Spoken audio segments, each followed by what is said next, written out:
bisa sesuatu tidak akan pun kalau memilih masa. Baik, ahli tadi ahli juga menyebut badan hukum salah satunya adalah yayasan. Menurut ahli, yayasan itu badan hukum publik atau badan hukum privat? Yayasan itu badan hukum privat. Ini kita lamankan dengan badan hukum publik. Badan hukum publik itu negara, provinsi, kabupaten itu badan hukum publik. Kalau yayasan itu badan hukum privat. Buktinya, dia didirikan dengan akta notaris. Kedua, dia punya anggaran dasar. Jadi aturan-aturan yang dipakai secara intern oleh pembina, pengurus, dan pengawas itu diatur dalam anggaran dasar. Itulah sebabnya dia disebut badan hukum privat. Berbeda dengan negara atau provinsi atau kabupaten, dia tidak punya anggaran dasar. Dia tidak punya akte pendirian. Dia takluk 100% pada hukum publik. Ahli, berarti tadi ahli mengatakan bahwa yayasan adalah badan hukum privat. Boleh menerima sumbangan ketika ada yayasan? Boleh ya. Bahkan di dalam undang-undang tentang yayasan sendiri secara eksplisit ya, dikatakan bahwa salah satu sumber kekayaan yayasan itu adalah sumbangan yang tidak mengikat. Jadi sumbangan tetapi tidak mengikat. Salah satu sumbernya. Karena ada juga sumber dari hibah wasiat kan. Oke, ketika tadi ahli mengatakan yayasan boleh menerima sumbangan. Ya. Nah, ketika si yayasan atau si penerima sumbangan, apakah dia punya kewajiban untuk bertanggung jawab bagi orang yang si penyumbang? Mama saya menyumbang di sebuah yayasan. Apakah si lembaga itu atau yayasan itu, katakan yayasan, dia punya tanggung jawab untuk melaporkan tentang sumbangan itu? Ini berbeda misalnya dengan kayak perselingkuhan batas yang dia di situ ada para perusahaan. Kalau yayasan di sini dikatakan tadi para penyumbang, pada saat dia sudah sumbangan itu ada detik itu juga sudah tidak ada hubungan hukum, referendum atau referendum antara si penyumbang dengan yang si yayasan yang disumbang. Tidak terhubung hukum lagi, sehingga apa konsekuensi hukum? Konsekuensi hukumnya adalah si yayasan tidak punya kewajiban, untuk mempertanggungjawabkan dana yang telah diterima secara sukarela dan tidak mengikat. Karena di dalam undang-undang yayasan tadi secara tegas dikatakan sumbangan yang tidak mengikat. Jadi siapa saja boleh menyumbang dan setelah menyumbang sudah tidak ada verbinderis, tidak ada perikatan lagi, tidak ada hubungan hukum, tidak ada referendum, tidak ada referendum, tidak ada. Ahli, saya masuk kepada di dalam undang-undang yayasan tahun 2000 undang-undang yayasan nomor 28 tahun 2004 tentang perubahan undang-undang dasar nomor 16 tahun 2001. Jadi ada di dalam pasal 53 undang-undang yayasan bahwa di situ dikatakan kurang lebihnya ya, merupakan ketentuan yang mengatur secara formil bagaimana prosedur pemeriksaan terhadap yayasan. Itu di dalam pasal 53 dan 54 itu diatur. Apakah ahli bisa bagaimana secara keilmuan ahli yang ahli menurut ahli tentang pasal tersebut yang ada di dalam undang-undang yayasan tentang pasal 53 dan 54? Tidak, di sini pasal 53 yang mengatakan pemeriksaan terhadap yayasan untuk mendapatkan data atau keterangan dapat dugaan bahwa kejadian A melakukan perbuatan itu atau bertentangan dengan undang-undang dasar, B lalai dalam melaksanakan tugasnya, C melakukan perbuatan yang merugikan yayasan atau pihak ketiga atau melakukan perbuatan yang merugikan negara.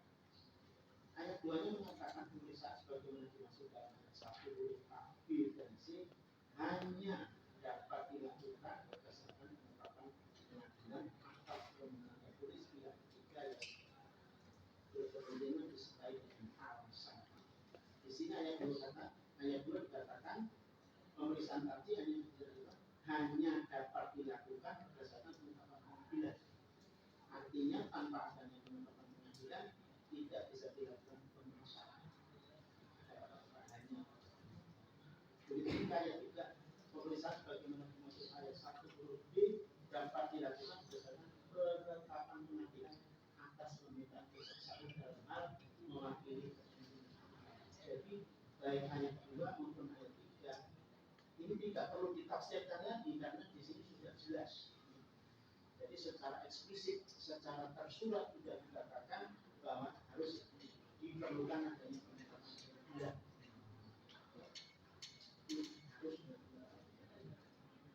Saya tidak pendapat saya sendiri karena di sini secara eksplisit, secara tersurat dikatakan secara jelas hanya dapat dilakukan berdasarkan penetapan. Jadi saya ingin mempertegas di sini pasal 53 itu penjelasannya biasanya cukup jelas. Ya cukup jelas. Dan memang sudah jelas. Jadi tidak perlu penjelasan lain.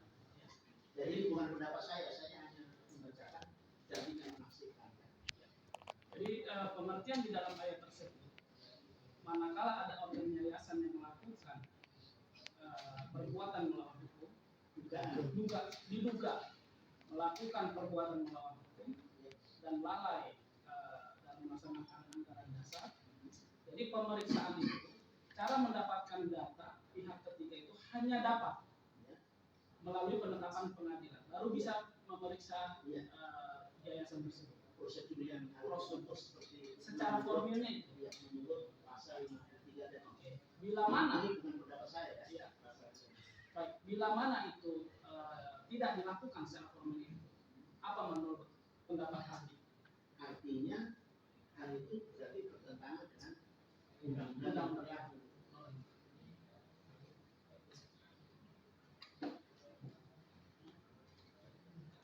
Sementara kita ya. Waktunya masih ada ini. Oh, masih ada. Ya. Atau pertanyaan lagi apa cukup? Oke. Berkait dengan sertifikat, apakah yayasan boleh memiliki sertifikat hak milik? Menurut ahli bagaimana? Di dalam Undang-Undang Nomor 5 Tahun 1990 biasanya disebut UPA, Undang-Undang Pokok Agraria. Undang-Undang Nomor 5 Tahun 1990. Kalau tidak salah pasalnya yang ke-21 saja tidak salah.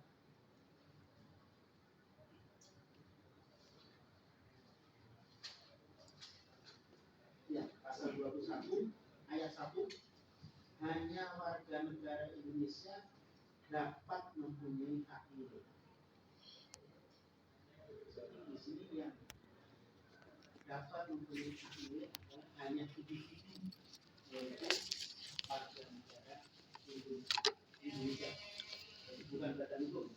Ya. Ayat 2-nya, oleh pemerintah ditetapkan badan-badan hukum yang dapat mempunyai hak milik dan syarat-syaratnya. Nah ini saya ingat persis waktu masih kuliah juga ini tahun 82 dan 9 ini. Jadi di situ peraturan pemerintahnya itu peraturan pemerintah nomor 38 tahun 1963. Di situ dikatakan badan-badan hukum apa saja yang bisa memiliki sertifikat tanah hak milik. Di sini sebetulnya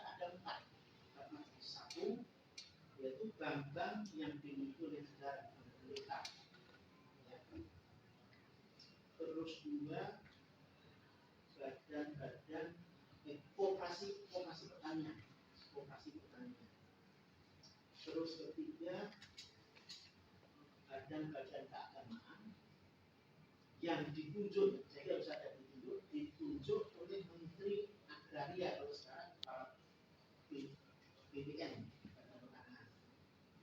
setelah mendengar dari atau bagaimana dari Menteri Agama kalau ini badan keagamaan. Terus satu lagi badan-badan sosial yang ditunjuk oleh Menteri Agraria atau Kepala Badan Keagamaan Nasional setelah mendengar pertimbangan dari Menteri Sosial. Jadi ada 4, 1 bantuan pemerintah, 2 operasi-operasi pertanian, 3 badan keagamaan, 4 badan sosial. Tapi itu juga harus mendapat pertimbangan dari Menteri Sosial dan harus ditunjuk. Kalau tidak ditunjuk juga nggak bisa. Jadi kalau tidak ditunjuk, badan hukum tidak bisa memiliki sertifikat tanah tersangka. Baik, saksi. Suatu sertifikat tanah tercatat atas nama seseorang. Ya. Padahal di dalam kenyataannya bidang tanah tersebut adalah milik suatu badan hukum. Ya. Nah, pertanyaannya, apakah nama seseorang yang tercatat di dalam sertifikat tanah tersebut merupakan satu pelanggaran hukum di bidang hukum tanah? Tidak. Penjelasannya begini. Kalau itu perayanya misalnya melalui bagi atau tiba atau apa ya, jadi tidak ada perjanjian publik atau sebagainya. Di situ terus tercatat atas nama si A. Atau jual beli misalnya di hadapan PPAT, terus di atas namakan PT si A. Padahal si A ini sebenarnya mungkin pengemudinya sama majikan. Apakah itu bertentangan dengan hukum? Tidak. Ya. Kenapa? Hukum perjanjian, hukum berdasar tidak akan ngurusin atau intervensi motif seseorang mengadakan transaksi. Yang diperhatikan hanya apakah perjanjian itu sah berdasarkan pasal 1320 sepanjang pasal 1320 itu terpenuhi, maka perjanjian itu menjadi sah. Bahwa itu apakah atas nama istri mudanya, atau pemimpinnya, atau adiknya, ponannya, hukum tidak akan intervensi masalah itu. Jadi hukum perdata dalam hukum perjanjian, dia tidak akan menguji motif seseorang itu mengadakan perjanjian. Yang diuji adalah kausanya. Ya, pasal 1320 yang butir di kausa yang halal itu yang diuji. Kalau itu ternyata tidak bertentangan dengan undang-undang, ketertiban umum dan kesusilaan, tidak masalah. Atas nama siapa saja. Jadi dalam hukum perdata itu tindakan hukum mengadakan jual beli atau tukar menukar itu mensreanya itu tidak akan diperhatikan. Dalam hukum perdata tidak begitu. Jadi sah dari aspek hukum perdata, sertifikat tanah tadi di atas namakan siapa saja sah sepanjang itu didasarkan atas jual beli yang sah juga. Hukum itu sah. Memenuhi syarat 1320 kan. Tidak bicara mensreanya. Oke, ahli, saya ingin bertanya lagi pengertian tentang di dalam yayasan ada pasal 5 ya, tentang pengalihan aset yayasan. Ya. Nah, pasal 5 undang-undang yayasan.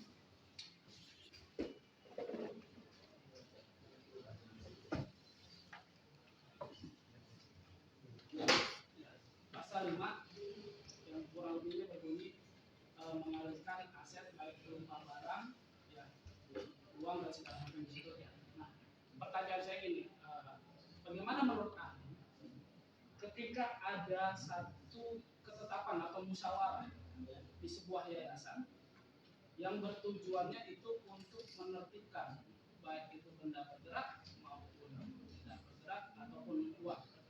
Di situ melalui rapat dikeluarkanlah satu internal lembaga tersebut. Apakah secara undang-undang itu juga bisa diperbolehkan atau tidak melanggar ketentuan selagi itu semua dimusyawarahkan oleh semua organ yayasan. Bagaimana menurut Anda? Jadi begini, yayasan dia tidak hanya tunduk pada peraturan perundangan, tetapi juga anggaran dasar. Sepanjang apa yang diputuskan tadi karena sesuai dengan anggaran dasar, tentu saja itu sudah sah, kecuali bertentangan dengan anggaran dasar atau peraturan perundangan. Cukup ya selesai dari pemohon lagi sudah ya.